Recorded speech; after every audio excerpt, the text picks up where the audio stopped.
But without further ado, I am going to hand this over to our panelists.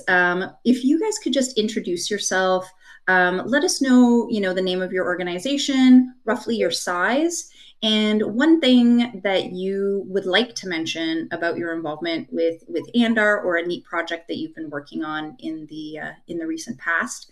And I'm going to duck out. Lynn, I'm going to hand it off to you to start things off. Okay, I'm Lynne Ryan. I'm with United Way of Central New York.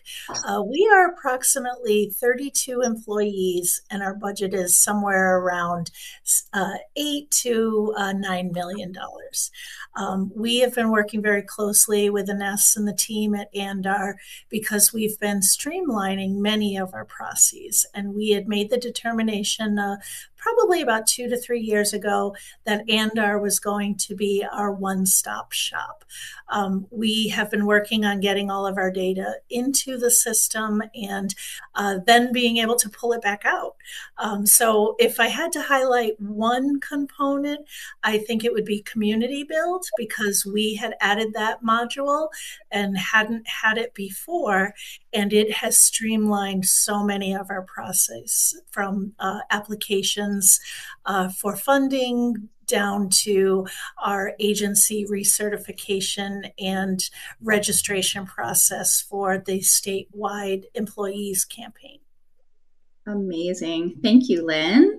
Sheila, you want to go next?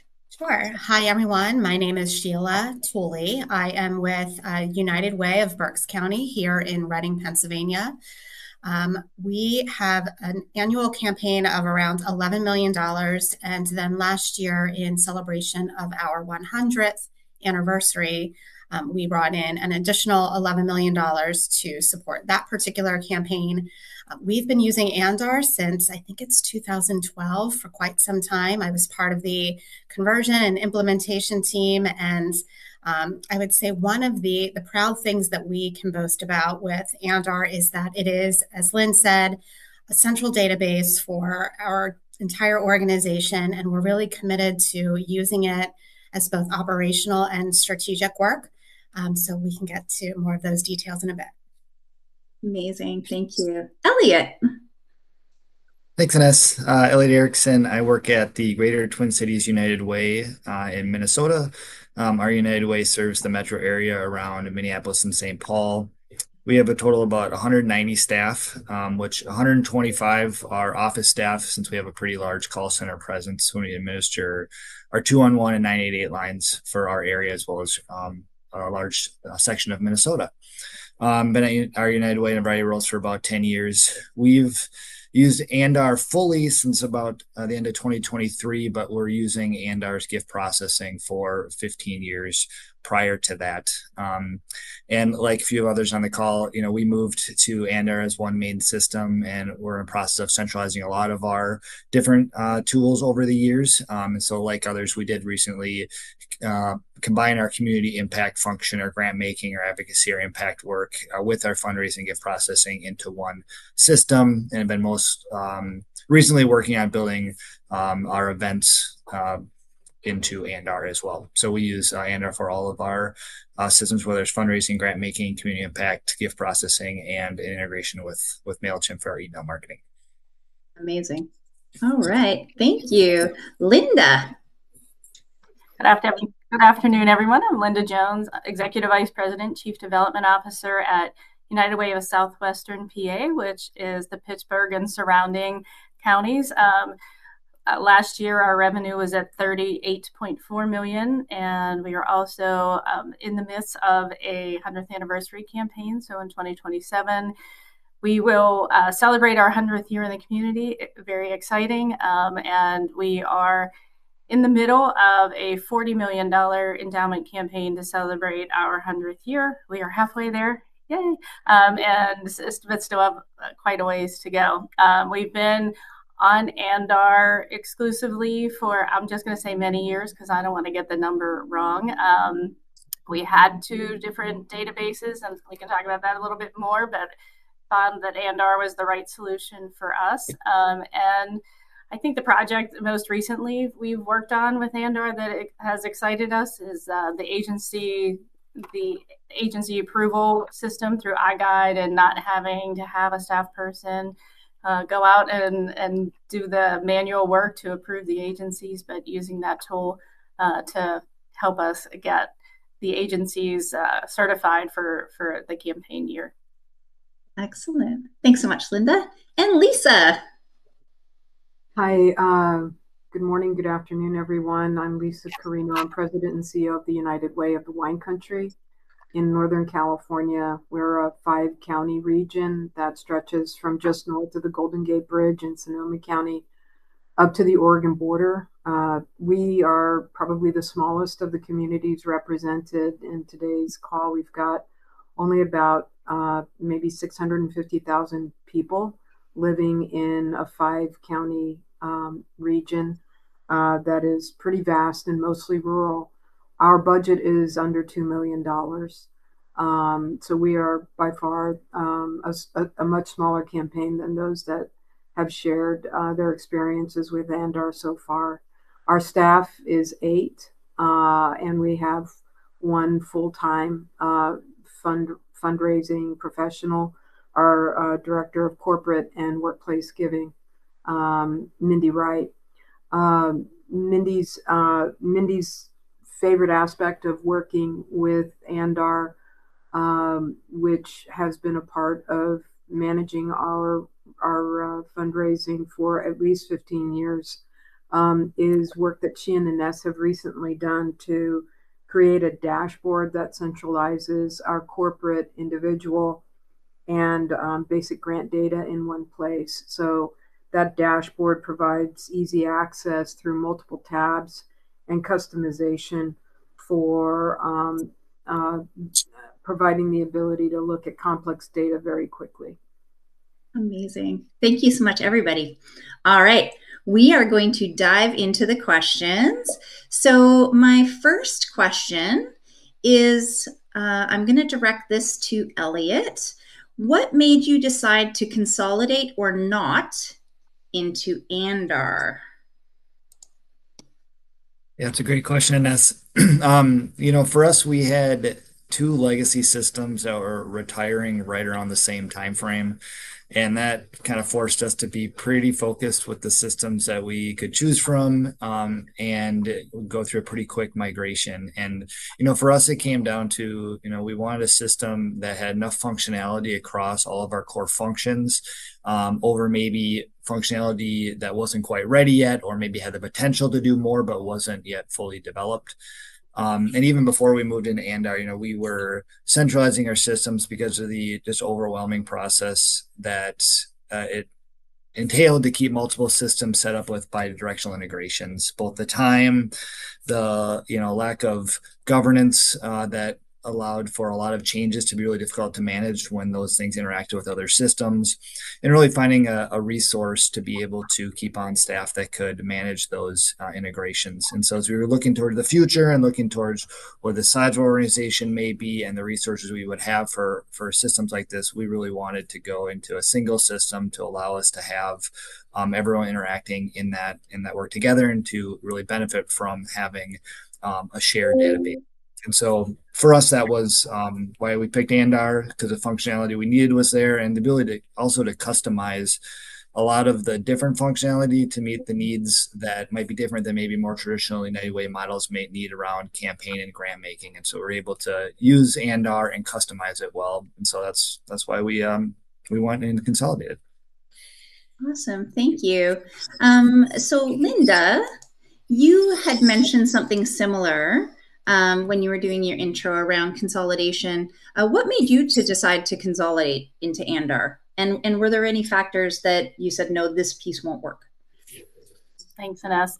And much like Elliott, we were using our CRM database, and then we were using Andar for the donation and financial aspect of the campaign. And when you use 2 separate databases, you are at risk of inconsistencies. So, you have this donation system that has the financial reality of what we're doing, and then you have the CRM that has the relationship reality, and separating those are dangerous. And so even with a connector in between the 2 of them, syncing, delays, mapping errors, failed jobs between the two. You always are at risk of duplicate or mismatched donor records, incorrect giving histories, reporting discrepancies between the two systems, and that it was a lot to manage. And then you take into consideration the cost reduction by merging into one system. You're not paying for annual costs of a system. You're not paying for two systems to be upgraded and the maintenance. We initially thought that Andar, we thought of it as primarily a donor and financial tracking system. We quickly learned that it was more comprehensive than that, and that it could support our relationship management, our goal tracking, activity management. And so it just made a lot of sense for us to move to one system, so there would be no syncing, no middleware to maintain, and really fewer vendors to manage. It made a lot of sense for us. Amazing. Sheila, I'm going to call on you. I saw you nodding throughout what Linda was saying. Was there anything else that you guys experienced that led to your consolidation into Andar, or anything that you saw as a particular benefit or hindrance? I was nodding in complete agreement. I'm not sure that I have much more to add to what Elliott and Linda have already shared. As I said, we converted to Andar in 2012, so it's hard to remember back to all of those years ago what prompted our decision. But certainly I think that the cost of managing and maintaining one system certainly played into it. I do recall at the time we were exploring a new platform, and we were doing so with the cooperation of other local United Ways in our area. And we, without hesitation, we felt Andar was the best for us at the time. And we haven't really looked back. We've started small in the way that we've been utilizing Andar with the basic shell, I would say, and have grown in our usage over the years. So again, just in agreement with what Elliott and Linda have already shared, it was important for us to find and maintain one central system that is being used across the organization, and it's just been something we've been committed to over time. Okay. All right. Thank you so much. All right, Lynne, I'm going to call on you, and I wanted to ask you, have you experienced issues with having data in multiple systems that have changed since centralizing? The biggest issue that we had was that we started doing the CIFA campaign for New York State. CIFA is the State Employees Federated Appeal. So basically, we had to come up with a system that would work across the state. What was happening in the prior system, which we inherited, was that every year you had to build it from scratch. So we did that for 1 year. And then after that, we called Ines and Peg and said, we cannot do this. We have to move this into Andar. And each year we added a different component of the software to our CIFA system. It was a challenge. We had to make sure that we were setting it up correctly. The first year, the way that we had set it up in Andar didn't pull the reports that we needed. And we worked with the team. They were fantastic. And we were able to work through that. And now we're beginning year 4 of being in Andar for CIFA. And we have pulled all different pieces of Andar into the system. So we've been able to resolve many of the issues that we were faced when we first inherited the program. Great. I'm glad to hear that. I'm personally invested in your success. Lisa, I'm going to call you. I wanted to tailor the question a little bit, because I know I've worked closely with you guys. You are a very small staff. So one of the things I know a lot of our customers struggle with is getting staff to consistently use the system. And I know that your team has made a lot of strides around how you've used the system and getting people to use it effectively. Would you be able to share anything that you've found through that process that might be able to help others who are trying to get their staff using Andar or their system of record more consistently? Actually, I am sorry to report that isn't actually what's happened here. Okay. We had two very experienced Andar users leave our organization. We downsized from 18 to 8 staff, and the departure of those two experienced Andar users left a real void in our capacity to use Andar, which is when we, added service support from the Andar team, which eventually led us to working with you. The work that you've done to help improve our Director of Corporate and Workplace Giving's knowledge and utilization of Andar has been just immeasurably helpful for cleaning up a lot of problems that you and Mindy discovered as you've worked together over the last year and a half or so, and to help build Mindy's skills and confidence with using Andar as a platform. But most of the rest of the staff, or almost all but one of the rest of the staff, are new since COVID. I was here before COVID, but I actually never learned to use Andar because I was relying on the other staff who were very expert in using it. So, we are trying to keep the wheels on the bus, so to speak. And actually one of Mindy's top priorities is to get everybody trained and using Andar with greater confidence and utilizing its capacity to help support other aspects of our organization's operational needs. Really, Mindy and our accounting manager, Fabiola Ortiz, are the ones who use and rely on Andar the most, and it's all connected with our fundraising and our revenue tracking. Yeah. Okay. Thank you for that honesty. That's something that we actually hear from a lot of our customers with staff changes, especially since COVID and the struggles to get people onboarded. Sheila, I actually want to pick on you again and bring you back up. I know that I've actually heard something interesting from your organization around staff engagement, that some of your new young hires are actually really excited to use Andar. So could you tell us a little bit about your strategy and how you guys have been getting people to consistently use the system and what that's looked like? Because I think a lot of people wish they were in your shoes right now. Sure. Well, and Lisa, my heart goes out to you because I know how difficult it is to, one, have staff turnover, and then two, to lose your experts, particularly with the database.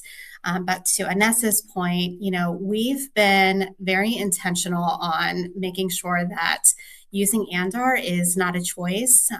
It's just a way of doing business for us. I would never say it's mandatory or mandated. That's just not how we function. So, from a foundational level, our president and our board have always been very supportive of us adopting Andar and then utilizing it to support all of our internal activities across departments. Way back when, we identified a group of super users who were involved in not only the conversion and the implementation, but then the development of our processes over time, and then just the encouragement of using the system. I'm not sure if I'm jumping ahead in us or not, but we've reinvested in training for our entire team. Because again, to the point you've made, Lisa, we can't put all of our eggs in one person's basket or on one person's to-do list in the event that they win the lottery and decide they no longer want to come to work every day. So we've really been intentional on making sure that there is cross-functional use, that we have people serving in backup capacities to ensure that other people know how to execute and deliver on the work that needs to be done. And to your point, Ines, about some of our newer staff, we embrace their natural ease with which they've brought technology to the table, and so have started using Andar to support some of our work in new and different ways, which is things like moving from paper to doing things completely online. Our newer staff members found a way for us to be creating surveys within Andar that supported work and questions that we were doing on paper, and moved it to this online platform. So that just speaks again to the intentionality we have as a team in using Andar to support all of our work across departments. And it makes us better because we're doing that. And I think our newer staff see how important Andar is, and therefore continue to explore and see new ways for us to be continuing to use it. Excellent. That is wonderful for me to hear. Thank you. That is encouragement to me. So thank you for sharing that. Elliott, if I could call on you again, I know you guys are still fairly new to using Andar in full capacity. What does your onboarding process for new staff look like as you guys are still continuing to figure out how Andar is going to work for you? That's a good question, S. So right now how it works is our IT group has a couple of orientation sessions that they do with individuals within the first couple weeks or so of when they join the organization. Really, they're trying to balance how much to share early on when you're still trying to get your feet set into the work, but a lot of it is focused on navigation of the system and kind of the core components that might be connected to not only your work, but how the whole organization uses the system. And then each team kind of has it on their own processes to then go through specific team training. And we have a similar kind of setup where we have subject matter experts or SMEs, power users. We have a group that gets together, and so those individuals often are the ones who will help and support new individuals who are coming onto a team. But we also have put a big emphasis too on documentation of training and recordings, and so we have a really robust hub page that's built on SharePoint that you can search really well. That is where we save and record a lot of our documentation, how to use items, as well as previous trainings, so that staff can go back and see those as well. But this is, again, it's been a couple of years for us to getting everyone on the site, and so we have talked about maybe a more structured training plan, but for now, that's kind of how we do it. Okay, great. Thank you very much. All right. I apologize to my panelists. I have to skip a couple of my questions because everybody's answering so fully. So Lynne, I wanted to ask you, what role did leadership play in driving CRM adoption at your organization? Everything we do here at United Way of Central New York, we take the team approach. Leadership stepped in and really were champions for Andar and having all of our data in one place. We previously had data everywhere.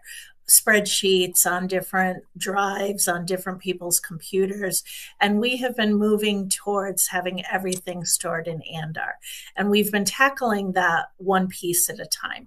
However, we take the approach of tasking different people with different pieces of the process. So as the champions behind the software, we've empowered, for example, I'll use Katie as an example.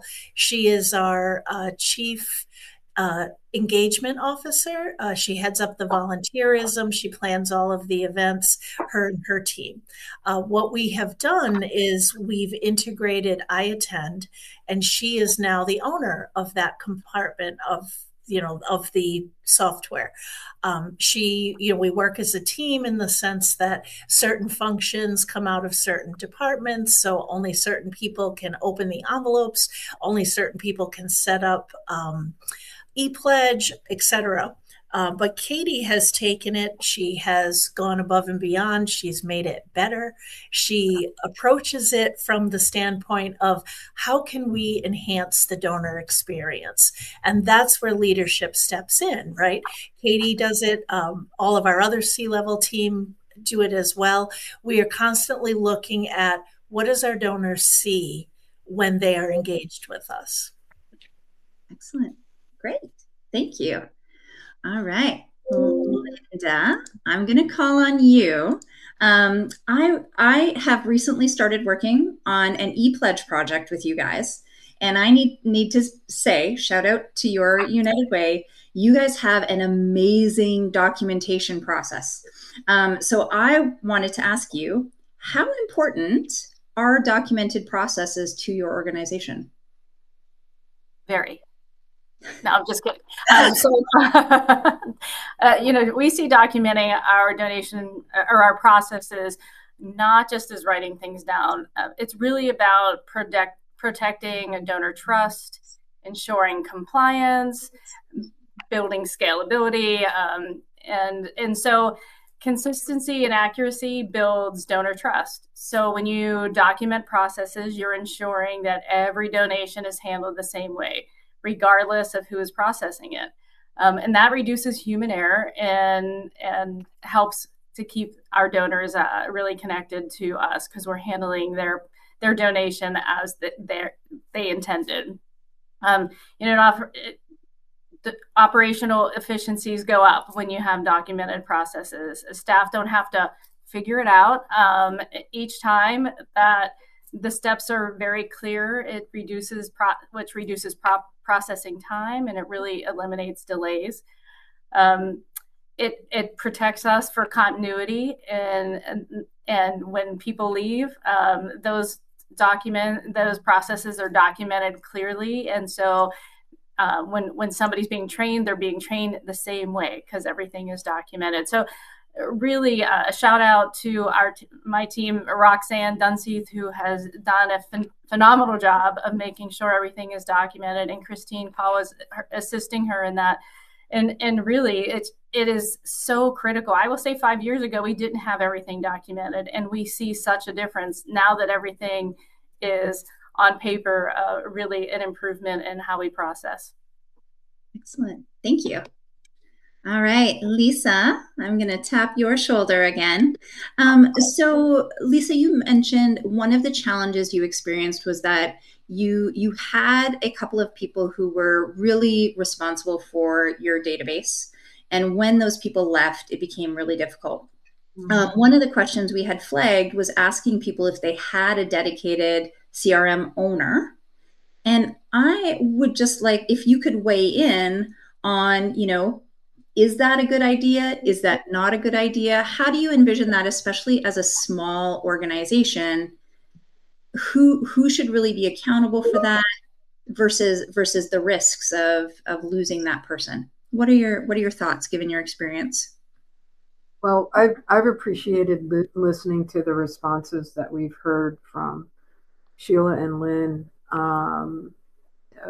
in the last few minutes here about the value of making, first of all, centralizing a number of different data management functions under an umbrella that's interactive, interoperable, and shared across the organization.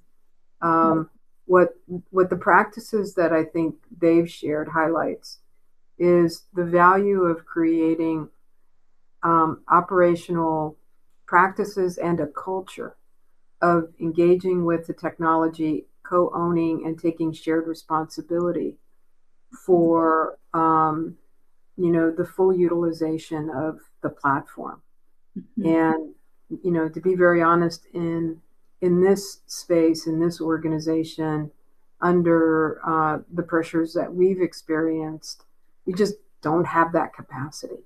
But I really want to lift up as models for how to create the ecosystem and conditions for shared responsibility, shared ownership that helps to protect the organization against those changes. If somebody goes out on medical leave, if somebody gets promoted, if somebody leaves for some other reason, you've got a whole lot of other folks who have understanding, familiarity, comfort, confidence expertise to not only share to fill the void, but also then onboard whoever is brought in to replace whoever has left.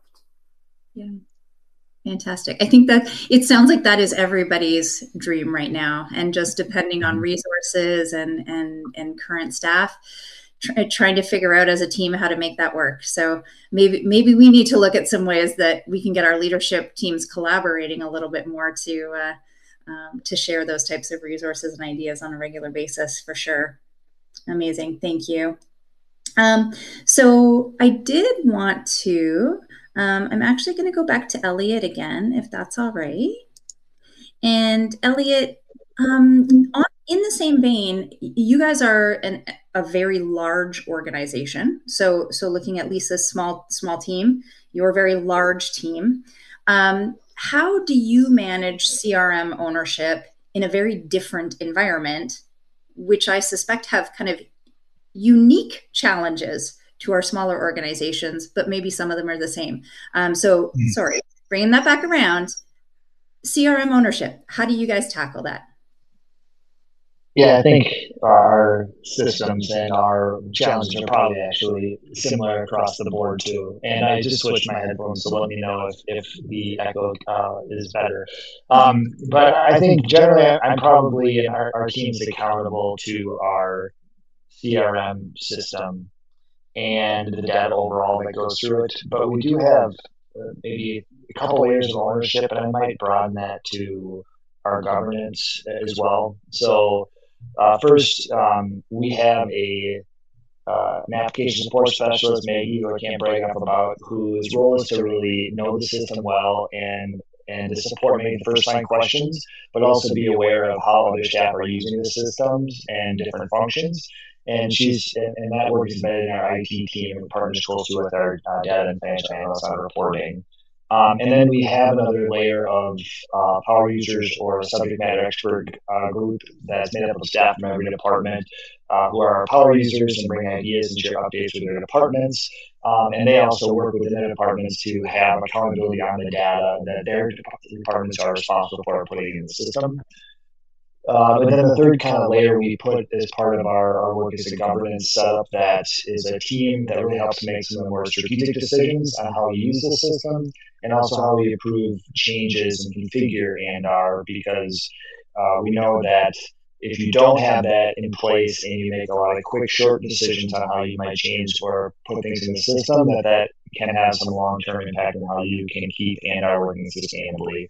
And so for us, that group is really cross-functional because we know that the power of one system in using Andar is that the ability to have everyone in one system means that you can go back and forth with other teams and how they're using that data together. And so if you know how the data interacts with each other, then you have a government setup that knows that work, then they can really make good decisions in real time and help you in the long term make your system sustainable. So maybe kind of a winding way to answer that question, but we have a couple layers there based on ownership and how we make changes. Okay, great. Thank you. So everyone has mentioned already different third-party tools that they have replaced with Andar. So I'd kind of like to skip to the how do you measure CRM success? And I think I'd like to start with Linda, if you're okay with that, Linda. Sure, happy to. And I'll probably merge three questions into one here, and that's how to make our teams consistently use the data, who owns the data, and then the question you just asked about measuring CRM. We've actually, in the last 2 years, have moved to an approach that CRM is tracking all of our development officer goals.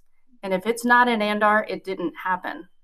So if you had a face-to-face meeting with a donor, and that's not in Andar, it doesn't get counted towards your face-to-face meeting goals. And the reality of that is it allows us to have better relationships. We talked about, turnover. When someone leaves, we don't want to start a relationship over from the beginning. We want the new person at least to come in. Yes, they have to introduce themselves, but they know everything about that donor and what happened at those meetings. And so we track all of our our goals from the fundraising team perspective. The number of face-to-face meetings, the increase in rum donations, unrestricted donations, the increase in total donations, best practices implemented within workplace campaigns. I can go on and on. And you can't manage that by looking at 20 different spreadsheets to see who did what in making goals. And I will say that we are very lucky here at our United Way. We have, I will say, a brilliant data systems coordinator, Blucher, and none of you can have him, don't come after him, that has created dashboards for every one of our team members that shows their goals, where they are against those goals, how all those communications and activity rolls up to those goals. So it is everybody's database. Everyone on the fundraising team needs to own it. They need to enter all of their events, activities, and it's, like I said, if it's not in there, it didn't happen. So it's the single source of truth for us related to the fundraising activities and relationship management. Excellent. Thank you for sharing that. That was a common phrase at my old United Way as well. If it's not in Andar, it didn't happen. Sheila, if I could ask you along the same lines, what does CRM success look like for you guys right now? Because I know you've just recently gone through a whole retraining for everybody. So what does that CRM success look like now? Sure. So I think similarly to what Linda just shared, if it's, what's that expression? If it's managed, it gets measured. If it's measured, it gets done.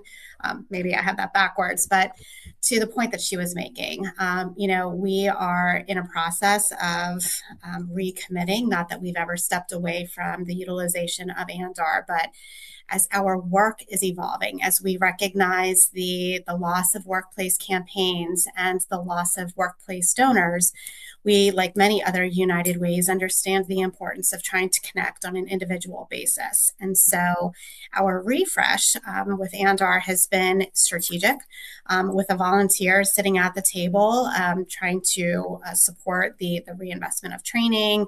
How can we be expanding our use of Andar to support the strategic activity we have? And so, Ines, I think it was you who just 2 days ago talked about the prospecting functionality that might exist. We are going to be exploring that further because we want to get to a place where I think maybe Linda's United Way is, where we can really be capturing the full picture of how we are knowing our donors, whether it's a corporate partner or an individual donor. We need to create consistency.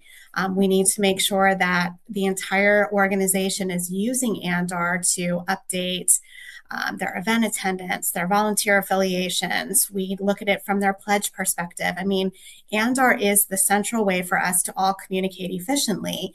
And so how do we measure success? Well, we pull it from Andar. There isn't any strategic activity that we are engaged with that we don't feel a responsibility of reporting out to with our board. And so, repeating some of the things, again, I heard Linda say, Ines, you were very helpful in setting up some dashboards with the incredible involvement from our database administrator and another colleague here, Marcy Murray and Jessica Heil. No one can steal either of them either. We have these talented individuals with incredible support from your team at Andar, Ines, who are helping us to determine how we can be utilizing the system to support our operational activities, but of course, then our strategic work. And so success for us looks like people embracing the technology that's available and figuring it out. The only other little thing I would share, for folks, again, like Lisa, is to lean on your neighboring United Ways who may also be utilizing the system. We've been doing that, sharing ideas and providing support when needed for things that I know that you've addressed today. Excellent. Thank you so much, Sheila. All right. I'm going to flip the script a little bit, and I'm going to ask Lynne to come back. And I just want to ask, and I'm throwing you under the bus here. This wasn't when I had flagged to you earlier, so I'm sorry. What everybody's talked about, what success looks like. What do you think would help to indicate when your organization is in trouble? versus, so we've talked about when the CRM is being used really well. In a perfect world, this is what it looks like. Is there anything you've experienced or that you're aware of that we would want to watch for that might be a sign that things aren't being used properly or CRM isn't being used effectively? I actually have two things that I can use to answer that question. One of them, I would say, and it all goes back to our experience with our statewide employees campaign. The first one would be, if it's in the system, you need to be able to get it back out. You have to be able to pull the report. If you can't pull the report, the system is not doing what it needs to do. That was the issue that we had with how we had set it up. And again, we worked with Ines and Nate. Big shout out to Nate. He did a tremendous amount of work on it to help us as well. And we were able to reconfigure it and make sure that the information that we needed, we could get back out. Dashboards are huge. Being able to see it in live time is incredible. And not having to rely on the report to see whole stories of what's actually happening, but really being able to pull the data. The other piece of information that I would say is make sure you know what the system can do and how you set it up. For example, when we added community build, we thought it was amazing that we could add attachments and have all of the documentation be with each of the organizations that we were registering to be a charity that was eligible for our campaign, so that they could designate, the statewide employees could designate. What we didn't realize was, that means we have to go back and look at every single document to get that information. So what we did in year 2 was we turned around and said to Ines and Nate and Peg, okay, how can we do this better? How do we add this to the actual application so that we can capture this? And if it's a calculation, have the system automatically calculate it for you. One of the questions in the regulations for the statewide component was we had to calculate the fundraising rate, the admin and fundraising rate. We were able to configure it in the system with a crazy, I'm always the perpetual 3-year-old. How do we, why do we, so we call Ines or email her with these crazy questions. And she said, oh yeah, we can do that. So we were able to streamline these processes because we asked the question. So always ask the question. That's my most important statement of the day. Excellent. Thanks, Lynn. All right. We have about 15 minutes left, so I want to jump into some kind of rapid fire closing questions. Lisa, I wanted to ask you, what is, again, rapid fire, putting you on the spot, one mistake to avoid when it comes to your database and managing your data and how you're using it? Anything that comes to mind? Well, this goes back to kind of the ongoing theme of shared ownership and shared responsibility. When I arrived here and since I've gotten here, there hasn't been a mandate to use Andar. And there also hasn't been a great deal of training made available for using Andar. Almost all the time that I've been here, we've been a small hybrid remote organization. That's made that even more challenging. So, at this point, looking forward, were we to think about where we would want to invest in capacity building, it would probably be investing in training all of the staff on utilizing the various aspects of Andar that relate to their particular functions. Providing initial and then ongoing training, again, in order to build a culture and an ecosystem that supports everyone utilizing Andar's capacity to really lift up and support and advance our strategic, operational, and development goals. Excellent. Thank you. Who else can I call on about one mistake to avoid? Lynn, I'm going to pick on you again, bring you back up. One mistake to avoid. Mm-hmm. I think it would be, again, not asking the right questions. I think you have to think about the entire process from start to finish and figure out what your end product is so that you know how to set it up. For example, when we took over the statewide campaign, we have 13 regions that fall underneath each of, in the campaign, and underneath each of the regions there's all these organizations where the employees work. So we had to set it up in a way that it was one campaign so that they could continue to give electronically, but we had to be able to separate it out so that they could have the reports come out the right way and we could report it back out. We didn't ask that question correctly, and it wasn't understood what we were trying to achieve. And in that, I would say, make sure you're communicating and make sure you know what you need before you start your process. Excellent. Thank you. Linda, any tips, things you would want people to make sure they avoid? Sure. I think one mistake to avoid is treating the CRM data entry as a burden instead of a strategic investment. It's really easy to feel like the data entry part is taking away from the real work. But in reality, it is the real work, because our success really revolves around relationships. And in order to understand and develop relationships, you have to track every aspect of that donor relationship. So when our database is complete and current, we can personalize outreach, we can anticipate needs, we can engage more meaningfully.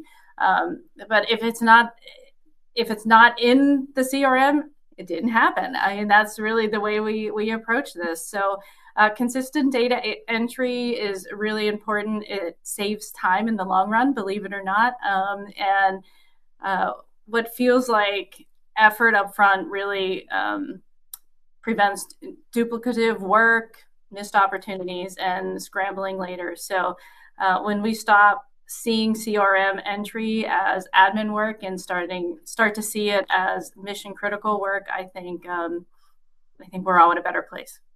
Excellent. All right. Flipping that a little bit, Elliott, I'm going to call on you. One thing you wish you had done earlier. It's always tough when hindsight can be a little bit 2020. We had to migrate away from 3 legacy systems with 20 plus years of data and go live in under about 9 months. And so for us, I'll probably have to find small things, because just to be able to get that done and be ready for our launch was a pretty big lift and achievement for our org. I think there were some things around getting staff who weren't in our core team to be more proactive in identifying the business processes, building them out, being ready to use them for our go live date would have probably been something we could have, I could have probably pushed a little harder for earlier on in our process. But really, I think for me, the thing I wish we would have done earlier was from a migration or two before that, which was similar to what others here are saying, is what questions are you asking to determine why and when you will migrate or change or consolidate systems, and thinking about things like your opportunity costs that might come up when you decide to make a change like this, debating between current and future functionality, and thinking about the whole organization's needs and not just one particular team. Is really things that were items which could have been generated in better strategic questions as we went through different migration decisions in years past. And I will just add on to what everyone said so far around leadership adoption and pushing that is an effective thing to really do right on the front end, and do it in a way that it's not seen as punitive, but as part of the solution of working together, that staff get a benefit from doing this, entering the system and why is something that I think really helps. I wish we would have really started in the front end doing that work as well. Excellent. All right, you're not getting off free here. Sheila, one thing you wish you had done earlier. Yeah, I was trying to think how to answer this based on the discussion that I've heard within the past hour. And so, I don't really know that we have any regrets in terms of wishing we would have done things differently. And I say that also then to offer some words of wisdom in terms of what to avoid. For us, when we started using Andar way back when, we were very intentional on identifying which modules we needed to use and in which order. Because I remember our trainer from many years ago, Trish, she said, Andar is so powerful, it could fly a plane. And, we still joke about that to this day because there's some truth in that. Andar has so much capability.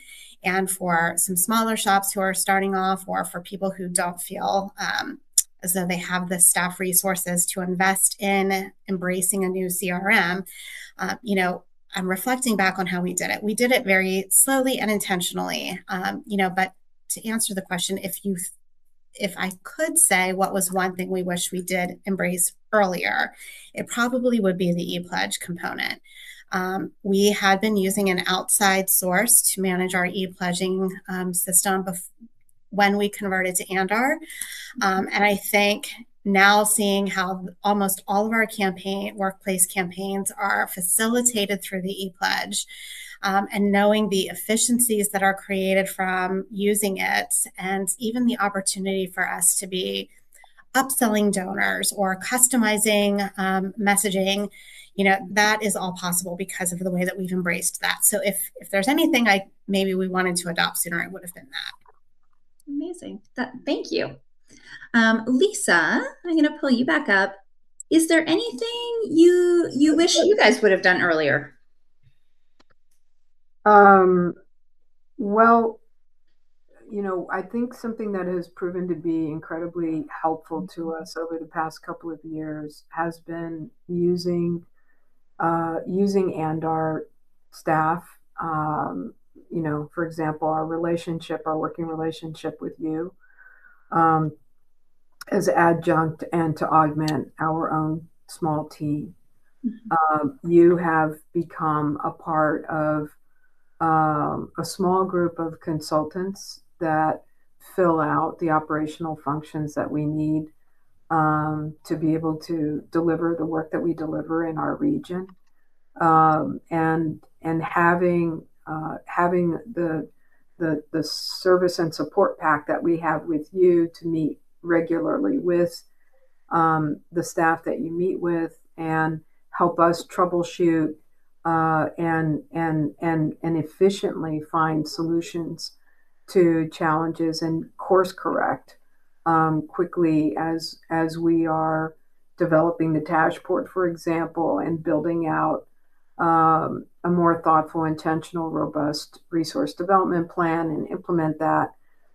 That's all been incredibly helpful. And I don't know if smaller or larger United Ways would think, or realize very seriously how helpful you guys can be. But as we've done some migration work with you and Peg, this past year, that's all been just really, really, really helpful, reassuring. It's been sane. It's helped keep us sane, and adding to that sense of the emotional well-being of, don't worry about this. We've got your back. We're going to help you through this. Is just the value of that is really beyond what we're paying for that service. So thank you for that. All right, we have 5 minutes left. I would like to just give each of you, Lisa, I'm going to give you a quick break. Lynn, I'm going to pick on you. One quick message you would like to leave everybody with, and we'll just run through all 5 of you. So you each get a minute. What would you like to leave your closing argument? utilize Andar for everything you possibly can. One of the biggest things that I wish we had done sooner was start to utilize Andar to be able to do our annual report for database 2. We were in the process of trying to figure out how to get that data in when we added the I Attend module, and we met with Nate and Ines and figured out some more of the volunteerism, and then we just took it and ran. It's probably the best thing we ever did. Amazing. All right, Sheila, you're up. What is the one last thing you want to leave everybody with? Sure. So I was thinking of this because Jessica Heil, who I mentioned earlier, and I were facilitating a conversation with other nonprofit professionals in our community.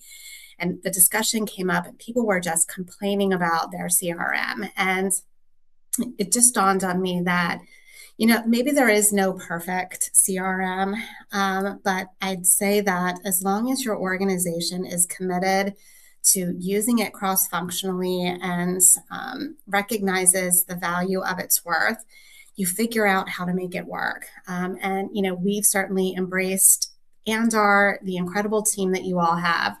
And we know we have a lot to learn. And I've learned a lot from listening to all of you today and maybe reaching out to some of you to see how you're doing things, but just don't stop learning, embrace the technology, and just figure out how to make it work. Amazing. Thank you. Elliott, you're up. One last takeaway.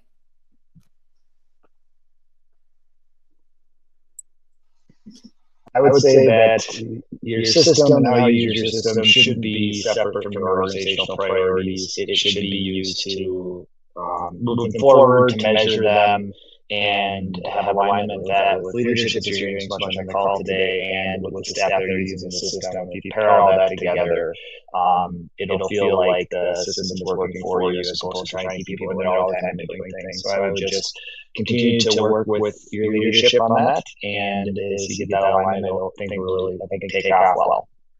All right, thanks. Linda, last remarks. Sure. I will say that if your system isn't accomplishing what you want it or need it to do, you have two options. You can sit back and complain about it, which we hear a lot, or you could reach out to the team at Andar or another local United Way using it, and because the system is robust and it probably can do what you need it to do, and you just don't know how to get there. And so you can sit back and accept it for face value and not dig deep, or you can figure out what your priorities are, how your system needs to operate to meet your strategies and priorities, and then go make the system what you need it to be, because there's a lot of opportunity out there. Awesome. Thank you. And Lisa, any last thoughts you would like to share? Well, I know that, something like at least 40% of United Ways in the U.S. Or North U.S. and Canada are smaller organizations like ours. Mm-hmm. And I guess if you're on this call and your budget is under $2 million, and you're working hard to keep your community impact work going, don't underestimate the power of Andar as a thought partner, and the Andar team as thought partners, as well as the network support, peer support in your region and across the network in organizations like yours. I always feel reassured when I feel like I'm able to share what we're thinking about, what our challenges are. And I always find I get kind, compassionate, thoughtful, really intelligent support and feedback from, our partners in this community. It really is a community and a culture of trust, and don't be afraid to ask for help.